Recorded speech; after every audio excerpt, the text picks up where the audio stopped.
Good afternoon, everyone. My name is Artemis Kirk, University Librarian, and it's a great pleasure to welcome such a large audience for today's event. This is a program of the Georgetown University Library Associates and the Office of the Provost at Georgetown. I'm very pleased to be able to introduce my colleague and friend, Dean Chester Gillis of Georgetown College, who will introduce our speaker this afternoon. Dean Gillis.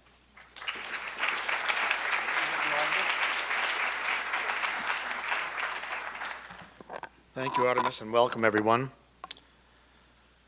Though for Georgetown folks, she needs no introduction, this introduction is for guests who may not know her well. Deborah Tannen, who holds the highest rank, university professor, has been a member of the linguistics department faculty at Georgetown since 1979. Her 25 books have addressed such topics as interactional sociolinguistics, conversational interaction, cross-cultural communication, frames theory, conversational versus literary discourse, gender and language, and new media discourse. She has published scores of scholarly articles as well as scholarly books. She has been the McGraw Distinguished Lecturer at Princeton University and has been twice a fellow at the Center for Advanced Study in Behavioral Sciences at Stanford.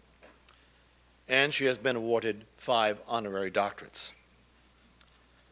Deborah is best known as the author of You Just Don't Understand, Women and Men in Conversation, which was on the New York Times bestseller list for nearly 4 years, including 8 months as number 1, and has been translated into 31 languages. Her book, Talking from 9 to 5, Women and Men at Work, was a New York Times business bestseller. Her recent books, You Were Always Mom's Favorite, Sisters in Conversation Throughout Their Lives, and You're Wearing That, Understanding Mothers and Daughters in Conversation, were also New York Times bestsellers. All of that is important and impressive, but I want to speak about her citizenship at Georgetown. For famous professors like Deborah, there's a temptation to use their home-based university simply as a locus of credibility in the academy. Deborah is cut out of a different cloth. With her credentials, she could work at any university in the country, and she has chosen to remain at Georgetown for her entire career, and we are the richer for it. She loves Georgetown, her students, her colleagues, even I have found administrators. I cannot name the number of events that I have attended in my deanship, only to look around the room and see Deborah in the audience. From lectures to plays, she is part of the fabric of Georgetown. When her department interviews candidates for positions, I regularly get an email from her assessing their strengths and weaknesses. When the College Board of Advisors met last year on campus, she agreed to be the speaker at their dinner and wowed them, leaving them wanting for more. Subsequently, I sent each of them a copy of her book, You Just Don't Understand. 2 weeks ago, she sent me a copy of the book she will discuss today. You're the Only One I Can Tell, Inside the Language of Women's Friendships, and I read it in 2 days. Just released, it is already number 1 on the pre-release of Amazon's rankings. In fact, today is the release day for the book. I got an advance copy. After reading the book, I now know that if I were a woman, I would be one of Deborah's best friends.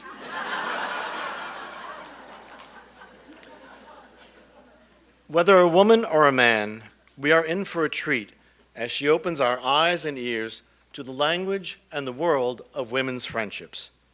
Please welcome Georgetown's own Deborah Tannen.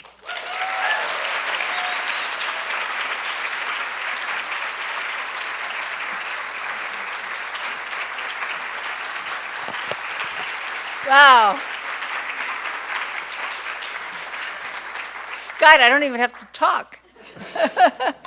Thank you so much. And I feel like saying thank you to Georgetown, certainly to Artemis and Library Associates, the Provost's Office, and Provost Groves, and all of you for coming. And this book is about friendship, and I see so many friends in the audience, and it is really heartwarming to see you all. Thank you all for coming. And yeah, this is really exciting. Today is the day, May 2nd, that the book is published. The book is about women's friendships. I'm going to be saying things about women and sometimes women and men. So I want to say right at the start, and if you've been in my class, you've heard me say this, nothing is true of all women and men. We have many other influences on our style in addition to gender. I have written about many of them, what part of the country you come from, class background, ethnic background, sexual orientation, kind of work that you do, where you are in the sibling hierarchy, something I've written a whole book about, many, many influences on our style other than gender. However, there are patterns that do tend to reflect gender. But it's not going to be 100% versus 0%. If we had a finding that was 100% versus 0%, we wouldn't talk about it because it would be self-evident. A finding of 60% versus 40% is considered a strong finding. I interviewed slightly over 80 girls and women, ages ranging from 9 to 97. Whole century. And the patterns that I'm going to talk about today are drawn from those interviews. And they are also drawn from examples that I have gotten from my students. And I know many of my students are here in the audience.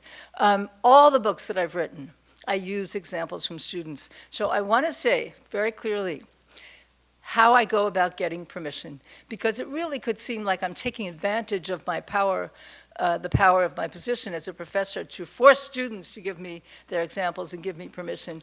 And this is how I have come to the method, the system that I've developed. As part of the classes, many of the classes that I teach, students write what I call field notes. That means they observe their own interactions, bring in the examples. I see a lot of nods because you've done this. Bring in the examples and analyze them in terms of the research theories and methods that we've discussed in class. If there is one that I find of particular interest that I think I might someday want to use either in a book or in a lecture, and of course most of them I don't, but something that I want to consider for that, what I do is make a copy, and when I return it to the student with my grade and my comments, I give them the copy. If it's okay with them for me to use it, they give me the copy back. If they would rather I not use it, they don't give me the copy back. And I always assure them with total honesty, my memory is terrible, and I will not remember that I had been interested in their field note and they did not give me permission. But that permission is only the beginning. If eventually I do want to use something from that example, I will contact the students, show them exactly what I've written in the context in which it's going to appear. And I ask, is it okay to use it? At that point, they may say, I changed my mind, fine, it's out. If they say it's okay to use it, I ask, did I get it right? Is there anything I should change for privacy, for accuracy, for whatever reason? And if they say yes, I change it, and we go back and forth until we both agree this is accurate and okay to use. So I want to say that not just in the spirit of IRB, but just in the spirit of ethics.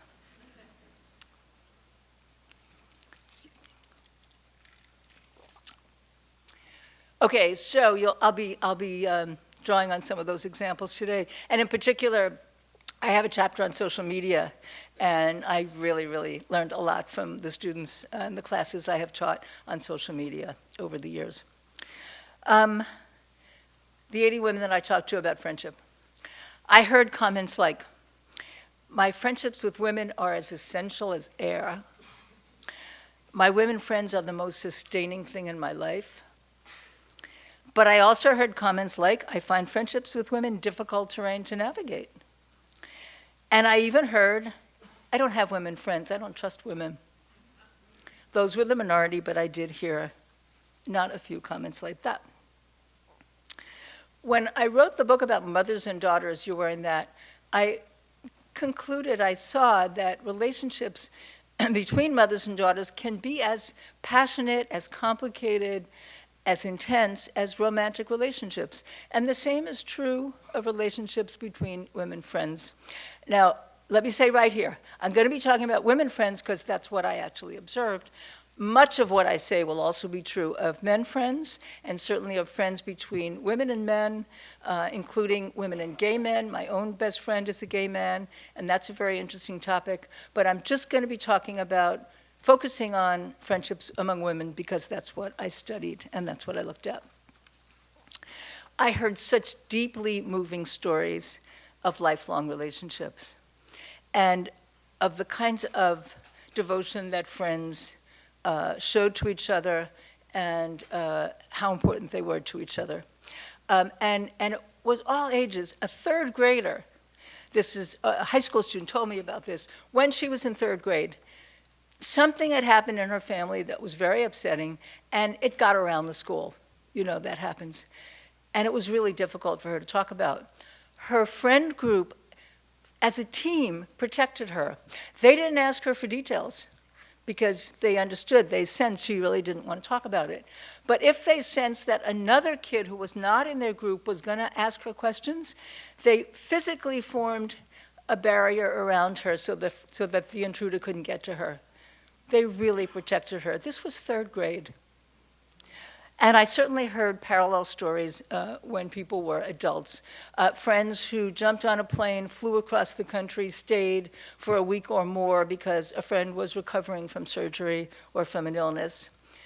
Friends who called every single day because a friend lost a spouse. Friends who called every single day for no special reason, just to stay in touch. And I talked to people who had done that for 30, 40 years. Talk to each other every day, briefly in the morning, not a long conversation, but checking in. One woman made this comment that I thought was kind of emblematic of the kind of devotion friends could have. She said, if a friend called at 3 in the morning and said, I need bail, I'd say, okay, can I come in my nightie? I'll be right there. And above all, I heard about friends who were available to talk. And this is something that research, not just my own, has shown does tend to distinguish friendships among women and friendships among men, that friendships among women are based on talk. Talk is a huge part of those friendships. Women tend to, and again I'm saying tend to because not everybody does, tend to talk more often, at greater length, and about more personal topics. Now that does also mean you have more opportunity to say the wrong thing. And that is part of why those friendships can sometimes be more complicated. A woman who was telling me how devastating it was that her best friend had passed away, and she said, the worst thing is that I can't call her up and tell her how terrible I feel about her dying.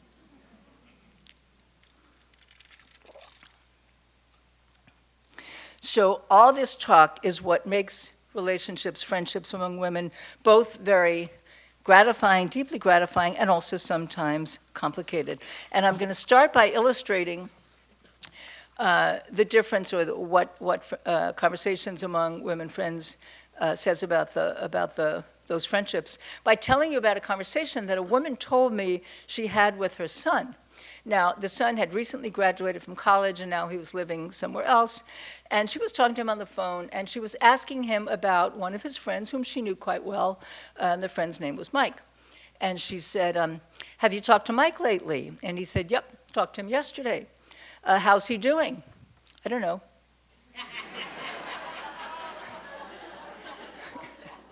But you just talked to him, didn't he say? Nope. Well, how's his job? I don't know. How's his girlfriend? Don't know. Well, what did you talk about? Football. Did you only talk about football? No. Soccer, too. For most close women friends, it would be unthinkable to not know what's going on in your life. This is an obligation, a requirement of friends to keep them up to date on what's going on in your life. And to have a conversation where that didn't come up wouldn't be imaginable. And that explains, this is a conversation that's been reported to me by more than one couple. I think it's quite a common phenomenon. So 2 couples are friends. The women hang out, the men hang out. And one day the wife says to her husband, isn't that terrible that they're getting divorced? Oh, they are? He didn't know. He had played tennis with the husband every week for months, and he said the topic of his marriage really didn't come up. That would be unusual, if not unthinkable, among women friends. I'm going to read you now an excerpt from a field note, the kind of thing that I mentioned students write. And this was a description written by a student a number of years ago. She said, "Saturday night, after a party, a group of us went to Matt's house to hang out before we went home to bed. I and the other girls proceeded to sit down on the couch, and we began talking about the night, what we thought was fun, what we wished had happened, etc. I was in the middle of giving my friend Sarah advice about a boy when all of a sudden the coffee table was pushed out of the way and the guys began to wrestle, throwing each other onto the couch, pushing each other off chairs. It was funny for me to see my big guy friends wrestling as if they were 5 years old. But it also struck me that this is how we chose to relax. The girls began talking, and the guys got up and started fighting. And that is something that we've talked about in class, and that there's lots of research that boys will fight more than girls. Girls will fight, but they fight when they mean it. So the student who wrote that commented that her big guy friends were acting like 5-year-olds. Well, she and her women friends were acting like 5-year-olds too. They were acting like 5-year-old girls. There's lots of research on kids at play that found that typically little girls have best friends. They sit and they talk. Obviously, they run around too, but they spend a lot of time sitting and talking and telling each other secrets. And boys will spend more time in larger groups and playing activities. At the time that You Just Didn't Understand came out, and I was talking a lot about women and men, I frequently said, for girls and women, talk is the glue that holds a relationship together.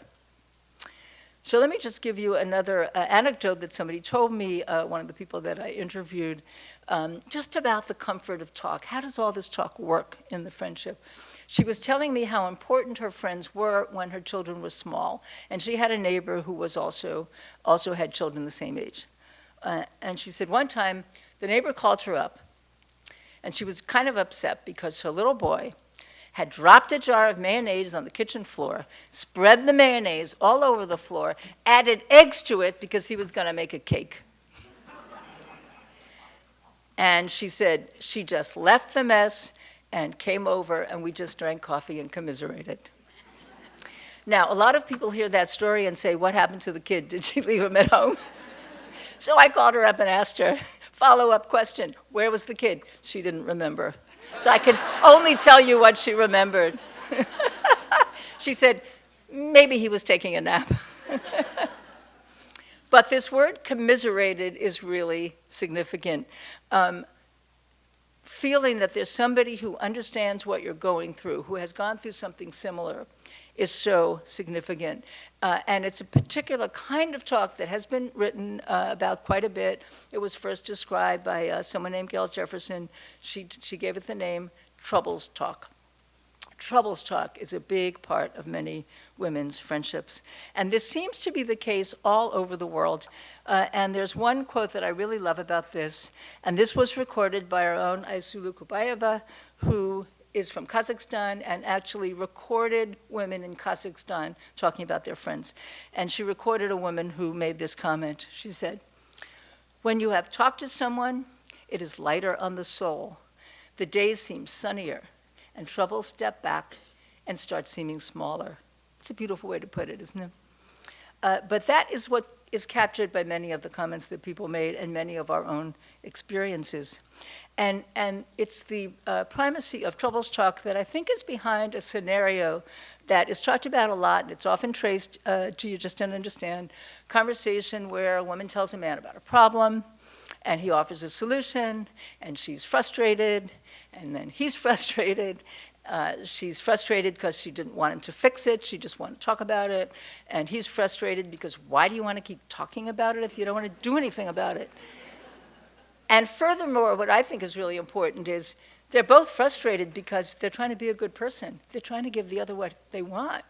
and they're getting criticized. And that's really the most painful part, I think, of these kinds of differences in what I call conversational style. So often what was said about that was, she didn't want a solution, she just wanted to talk about it. I don't think that's quite right. I would put it a little differently now. I don't think it's the case that she didn't want a solution. She just didn't want it right off the bat. Remember that scenario that I just read about, that student who wrote, she and her friend were sitting on the couch. She said, and I was giving Sarah advice about a boy. We do help find solutions. We do give advice, but we don't just do it right there. So a friend might say, oh, and then what did he say? And then why do you think he said that? And then what did you say? And then how did you feel when he said that? And then what did you say? And then how did he react to that? And, and that talking about it functions in several ways. First of all, she's getting the information she needs to know what advice to give. But also the conversation itself is sending what I sometimes refer to as a meta-message. So the message is the meaning of the words, but the meta-message is what it says about our relationship, that you say these words in this way in this time. And in this case, the fact that the person is interested in your story, helps talk to you about it, wants to know more about it, that sends a meta-message of connection and caring. And so that is what I think is the worst, is the most frustrating thing when she tells the problem and the guy gives her a solution. The solution shuts down the conversation. And starting the conversation was the reason she brought it up. So I think that may be going on more than just the simple thing that you didn't want a solution. Another kind of talk that has a special place in women's friendships and women's conversations is secrets. I have collected pictures from all over the world of two little girls, and they're sitting side by side, and one is whispering in the other's ear. I have never encountered a picture of two little boys, and one is whispering in the other's ear. And if any of you ever encountered such a picture, please send it to me, because I really would love to see it. And of course, we don't know what they're saying, but my suspicion is that in the vast majority of cases, what they're whispering is not that significant, especially little kids. It's not something that's so private that if it were known, it would be compromising. But what's important is, by whispering, you are demonstrating your friendship. Anyone who sees you knows you're friends, and you're reinforcing it by that act of whispering. And this was reflected in many of the comments that women made about their friendships. I often ask people, well, what's a close friend? How is that different from other friends? And one woman said, a close friend knows things about me that others don't. And another woman said, if a friend is a true friend, I tell her everything I think and everything I feel. It was kind of in that vein, one woman that I was talking to, at one point in the conversation, she said about a particular friend, she's not that close a friend. I wouldn't tell her about my kids' problems. Elsewhere in the same conversation, she said about another friend, she's not that close a friend. I wouldn't tell her what I had for dinner. And that's very revealing, because conversations among friends are not all about these important things. They're often about the tiny details of everyday life. And it's these end-of-day conversations, again, that often puzzles men when they come from women. And again, every time I say that, I want to say, I know it's not true of all men. I know many men who have those conversations and certainly listen to them. But it is not unusual for a conversation to go like this. The woman says, this is what I did, and this is where I went, and this is who I met, and this is what they said, and that's what it made me think. And how was your day? And he says, fine. Same old rat race. So it's those end-of-day conversations that are also very much part of what creates closeness. And I think, for example, this was actually said to me by a daughter about her mother for the book about mothers and daughters, but she said, who else can I tell I got a good deal on toilet paper? It's someone being interested in the details of your life that sends that meta-message of caring. And it makes you feel less alone as you go through the day. But the comment, I wouldn't tell her what I had for dinner, reminded me of a comment that was made by a woman I interviewed. This was a woman in her 80s who was complaining about how the world has changed because of people now snapping pictures all the time and sending them around and posting them. And she said, all that stuff out there that nobody needs to know, I don't care what somebody had for dinner.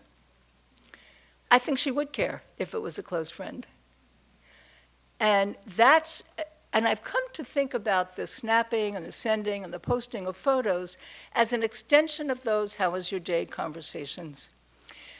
Think about if you were something, you're out, something funny happened. In the past, at the end of the day, you'd say, oh, the funniest thing happened today, and you might forget. Now, you don't have to wait till the end of the day. It's almost like the person's there, and you could elbow them and say, look at that. You take the picture and you send it and you say, look at that. And it's almost like that person is with you. So I think there really is that function of all the social media to create the connection in a ongoing way that we always were creating and always valuing.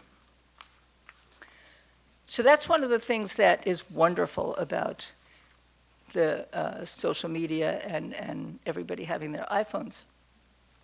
But it isn't all wonderful.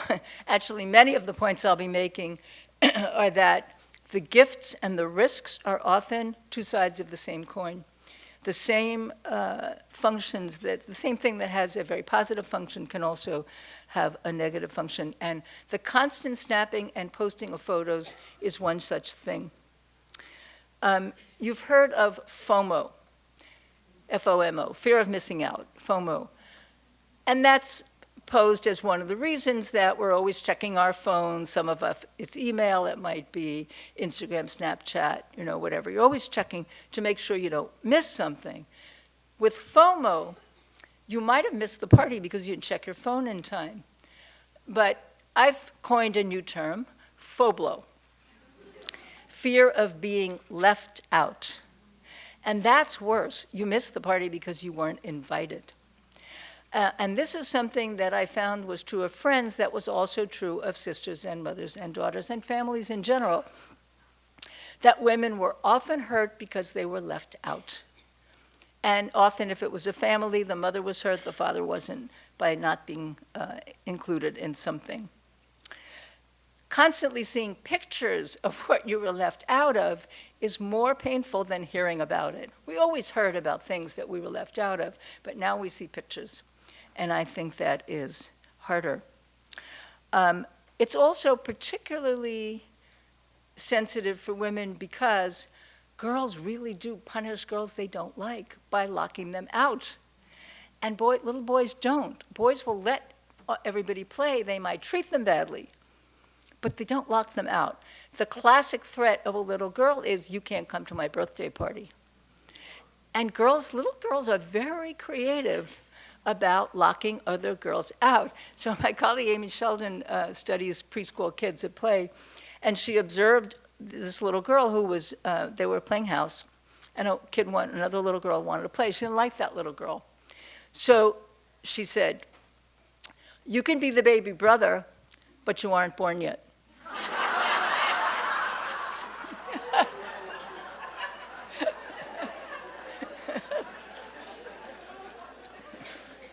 She assigned her a non-speaking role, which means she really isn't going to get to play. And then I coined yet another term, FOGCO, fear of getting kicked out. And this is something that girls' groups do, and it's especially strong in middle school and high school. Many of us have had that experience. Many women told me about experiences of being kicked out of a group summarily, and also of feeling terribly guilty now as adults that they didn't speak up when their group kicked somebody out. I heard many heartbreaking stories like that. And there was one I actually just recently was checking with the woman again for her permission to use that story, and she said, just reminding me of it makes me feel horrible, but yes, you can use it. I had that happen to me, and I write quite a bit about what I call cutoffs, and now I'm sometimes referred to as ghosting. When I was in high school, Marlene and Susan and I were inseparable, and it's often threes, I'm not sure why. We were inseparable, we did everything together, we ate lunch together. One day, not explaining any reason, Susan refused to have anything more to do with me. Wouldn't talk to me. Now, Marlene tried to stay friends with both of us, but because she was staying friends with Susan, that meant I was locked out because I couldn't be there if Susan was there. It was shattering. And I know many of you have had similar experiences. And so girls and women's sensitivity to being locked out, to being left out, is based on real experience. The other cause of hurt, and again, it was mothers and daughters, it was sisters, and it certainly was friends. The other cause of being hurt that I heard about very often was not being told something. And this gets back to this role of secrets. It is such a huge part of women's friendships that you tell what's going on in your life, you tell secrets, that not being told is a violation of the friendship and you feel hurt. I guess we weren't as close friends as I thought we were. Somebody that I interviewed put it this way, again, something that I thought was really a beautiful way to put it. She said, when you tell somebody something personal, it's like saying, here's a little piece of me. It says, I like you. But that leaves open the question, what will she do with that piece of you? She's got it. And it can be repeated, maybe inadvertently, it can be repeated on purpose. And this means the sense that the best thing about your friendships can also be the most scary thing about it. The comfort of a group is the other side of the scary thing about a group. You could get kicked out. The comforting thing about telling something personal is inseparable from the scary thing. It could be used as gossip. And one woman told me that her mother had warned her, be very careful what personal information you give to women who get their hair done every week or play bridge. Because when they run out of things to say about themselves, they'll move on to talking about you. In fact, several women told me that one of the reasons they prefer friendships with men is because men don't repeat their secrets. And I don't think it's because men are inherently more trustworthy. It's because they have nothing to gain by repeating your secret. Whereas girls and women have a lot to gain. You know, it's quite interesting. It's often said, again, it's often credited to me that boys are competitive, girls are cooperative.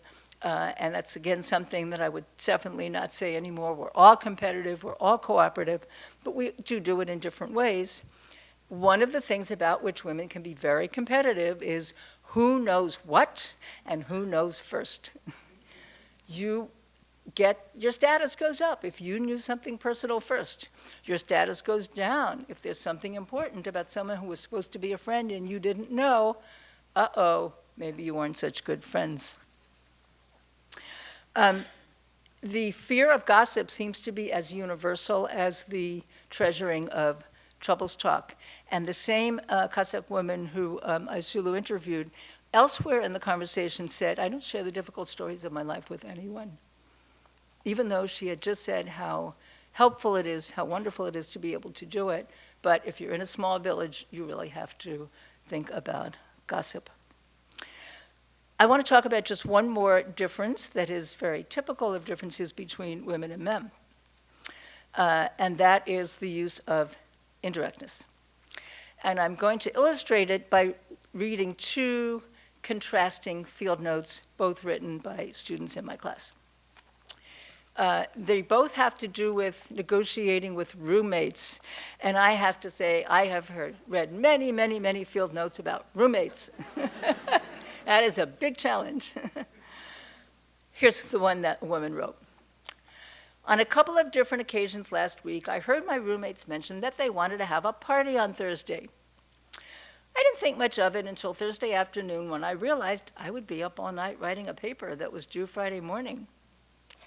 I didn't want to be the annoying roommate that wouldn't allow a party, but at the same time, I didn't want distractions while I was trying to finish a paper under a deadline. So as I was walking back from class with one of my roommates, I said, so, what are you guys doing tonight? She responded, I'm not sure. we're thinking of having a party. What are you up to? I told her that I had a big paper due on Friday. She responded with, oh, in that case, we definitely won't have a party. I told her it would be fine with me. But she restated that they would not have a party, and that time I didn't resist. I love this example because it works so perfectly. She didn't say you can't have the party, but she made it clear why it would be a problem, and her friend volunteered not to have the party. Robin Lakoff, for people in the field, wrote about this many years ago. Indirectness has two payoffs. First of all, the person doesn't want to go along, they can back off. On the other hand, and you save face, but also you get what you want without demanding it. And girls and women in particular are very reluctant to come across as demanding, for good reason, because other girls and women will be critical of them if they do. But contrast that with this description of a similar problem among young men roommates. I could not help but overhear a brief exchange between my apartment mates this week. I was doing something or other in my room with the door open. One of my apartment mates was in his room with the door closed, cramming for his organic chemistry test the next day. My other two apartment mates were watching the World Series in the common room, passionately yelling at every play. This went on for a while until the one studying opened the door and yelled, "Guys, can you keep it down? I'm studying here." The response was, "No." The one studying followed with a quick, "Go to hell." The conversation concluded with a remark from the common room, "F you," except they didn't say F, they said the word. And with that, the problem was solved.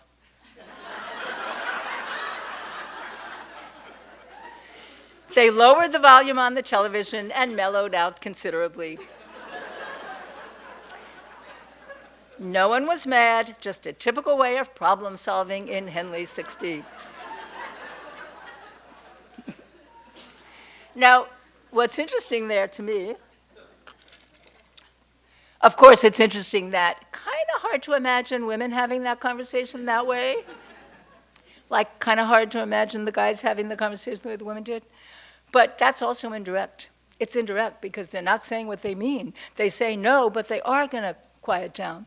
So in both cases, they're not saying what they really mean, but they're going to accommodate to what their friends want. But that indirect way of getting what you want is more typical of women than men. I have to say, as a side point here, the very first paper I ever wrote in the field of linguistics was conversations I had had with my first husband, who was from Greece, where I was the direct one and he was the indirect one. So I really know that this isn't true of all women and men. I wrote about high involvement style, high considerateness style. This indirectness is high considerateness style. I want to give you one more example of conversation very similar, worked out in a very similar way to highly accomplished professional women. I was going to be keynote speaker at a conference organized by somebody that I knew, and another woman we both knew, a mutual friend, was also going to be a keynote speaker. So I arrive at the conference, and the one who's running the conference said to me, "Our friend Judy, she isn't going to make it." She said, "Judy called me this morning, and she said, you know, I'm really feeling horrible. I have a bit of a fever. I can tell I'm coming down with something. But if you really need me, I'll come and give my talk anyway." And I told her, "I need you to stay home and take care of yourself." And I said, "I love that conversation. Can I use it as an example in my talk?" And she said, "Yeah, it was great direct communication." And I love that. It was direct because she got it. People who don't expect indirectness find it very confusing. You're not saying what you want. They find it manipulative. You're trying to get me to do something that you didn't really, and you don't want to take responsibility and ask me to do it. You're making me be the heavy. If a style is shared, it is completely clear. It is experienced as direct. But sometimes it can be a little frustrating and confusing because you really don't know what people want, and if you're trying to give them what they want, but you could guess wrong. And this was a conversation that somebody told me about. This is another social media example. And it can be even more tricky on social media because you don't have facial expression, tone of voice, and all those things. So these are two friends. They had a plan to go running. One, for whatever reason, was going to suggest that they go running a little later. So she sent her friend a Facebook message, and the friend replied, "I guess that's okay, fine, see you then." Women will know, I guess, and okay, doesn't sound like you really want to do it. It sounds like you're going along, but it isn't your first choice. So she replied, "I'm sorry, I didn't mean to be difficult. I'm more flexible than I made it sound. I can actually do 1 o'clock like we planned." And then she told me they went like 4 rounds. No, let's do the time you want to do. No, let's do the time we said. They did end up going at the established time, but her comment was, and I'm quoting her, "There had to be a better way to get there." It can be a challenge to figure out what a friend wants if she's so busy figuring out what she thinks you want and trying to give you that. And so you don't know if it's what she really wants or if it's what she thinks you want, and that's why she seems to want it. One more aspect of women's conversations that can be both a gift and also a risk. It's, again, almost classic, a conversation among friends. You tell about a problem or something, and then the friend says, "Yeah, the same thing happened to me." And so you feel you're not alone in the world. You feel connected. That's appreciated. But the expectation that you say, "The same thing happened to me," or "I'm the same way," can actually become a requirement that some women told me made them uncomfortable. So one woman said, "My women friends don't let you be different. If she says, 'This is a problem for me,' and I say, 'That's not a problem for me,' she says, 'Stop putting me down.'" Another woman who said that she found friendships with women challenging, she said, "If you express an opinion or a personal choice that's different from theirs, it's taken as criticism or a value judgment." And she was one of, again, not a few, who told me she preferred friendships with men. In fact, she was someone who said her closest friends were gay men. She said, with men, there seems to be an almost expectation that you're going to be different. But that's not acceptable, she found, among women. And girls in particular can be very hard on a girl who's different because she stands out and seems better. And then she can often get labeled. She's a snob, she's stuck up. It's the labels that girls often put on each other. And one last downside to all this talk, it takes a lot of time. In the past, it was long phone conversations or having to meet in person. And now it's the requirement to constantly being checking all the feeds so that you don't miss out on anything, and posting things so that your friends don't feel you're leaving them out of things. So all the things that are wonderful about women's friendships can also have the seeds of what can be challenging. So to sum up now, so my goal in the book is to understand all the ways that women's friendships work. And that means, and I talked a little bit more today about some of the frustrations, but also absolutely figuring out what makes them so wonderful, what makes them so gratifying. And again, the stories that I heard and many stories that I include in the book are so deeply moving. But it's also some of the ways that it can be challenging, and how understanding the role that language plays in some of those frustrations can be very helpful, because it's less upsetting if you can see that the reason for your trouble, first of all, others have similar problems. That's very helpful to know. But also, if you understand what's going on linguistically, you can use language to work it out and try to find another way, either by talking another way or by just talking about it. And sometimes it just helps to know that frustrations may trace to different assumptions, different conversational styles, but it may also just be outside forces. And that, it turns out, is what happened with my friend Susan in high school. I solved the mystery. And now I'm going to tell you. ever since shortly after high school, I began trying to find her, to just ask her why she stopped talking to me. I couldn't find her. I could never find her. As so often happens with women, she got married, she changed her name, she couldn't be found. So the moment I decided to write a book about friends, I made up my mind, I am going to find her and solve this mystery once and for all. I was not going to let the book be done and not find her. Well, the book was pretty much done, and I hadn't found her. I have a friend who is extremely good at finding people online. He really is gifted at that. And so I was telling him about my frustration not finding Susan, and he said, give me a couple days. So I told him Friday night. By Sunday morning, he had found a brother, right? Brothers don't change their names. He had found her brother and found an email for her brother online. So I immediately email her brother, and I'm composing this to get it right, because maybe she still doesn't want to talk to me. Carefully composing my email, and I get an email from her. Within a few hours, 54 years after our last conversation, I was talking to her on the phone. And the first thing she said to me was, first thing, it was my brother that made me stop talking to you. Now, it wasn't that brother. It was a different brother. But she was born in Iraq. They were a very traditional Iraqi Jewish family. And, you know, in very traditional families, the older siblings have a lot of power over younger siblings. This was a much older brother. And he is the one who insisted that she stop, that she cut off our friendship, because he said I had too much influence over her. And in telling me about it, she said, that's the reason, he said, but I think he was just jealous.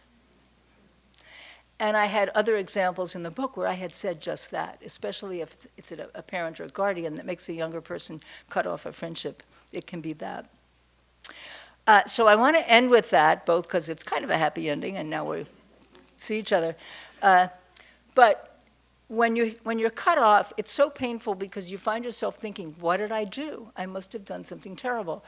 And we all have this feeling that we're fatally flawed, which is not good enough. And I think that plays into that. So one of the wonderful things about realizing it could be conversational style is you get away from that. But also to realize that this cutoff really was not anything I had done. And even more, in a way, it was actually a testament to how powerful and how intense a friendship, and how powerful in a positive way a friendship can be. So I'll stop there.